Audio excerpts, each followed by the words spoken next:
आज तक इनका नाम वसीम रिजवी था, आज के बाद इनका नाम जितेंद्र नारायण सिंह त्यागी होगा।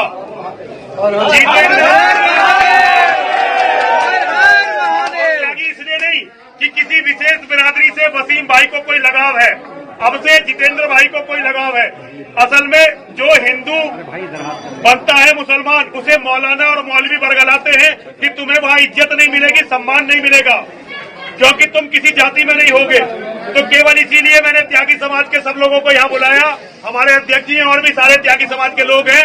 उन्होंने सर्वसम्मति से ये कहा कि वसीम भाई इसके बाद हमारे होंगे। हमारा समाज वसीम भाई का हमेशा स्वागत करेगा, सत्कार करेगा। मेरे पिता के दो बेटे थे, एक ने संन्यास ले लिया, केवल एक बेटा रह गया था। आज के बाद मेरे पिता के दोबारा से 2 बेटे होंगे।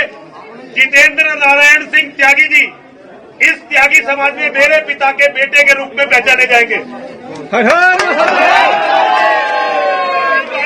सनातन धर्म की सबसे बड़ी बात है कि सनातन धर्म बाधाओं में नहीं बांधता।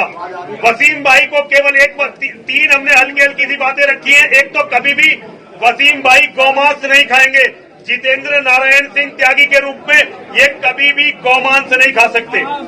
एक दुनिया में जो इनसे या इनके परिवार से या इनके समुदाय से बैरभाव नहीं रखता, ये उससे कभी बैरभाव नहीं रखेंगे।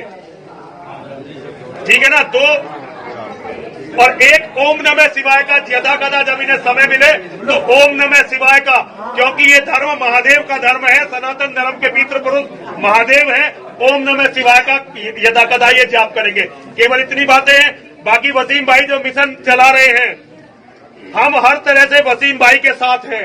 हम ये नहीं कहेंगे, कभी भी नहीं कहेंगे कि वसीम भाई की कभी रक्षा करने में समर्थ होंगे, लेकिन यदि वसीम भाई को किसी ने कुछ नुकसान पहुंचाया, हम उनके वंश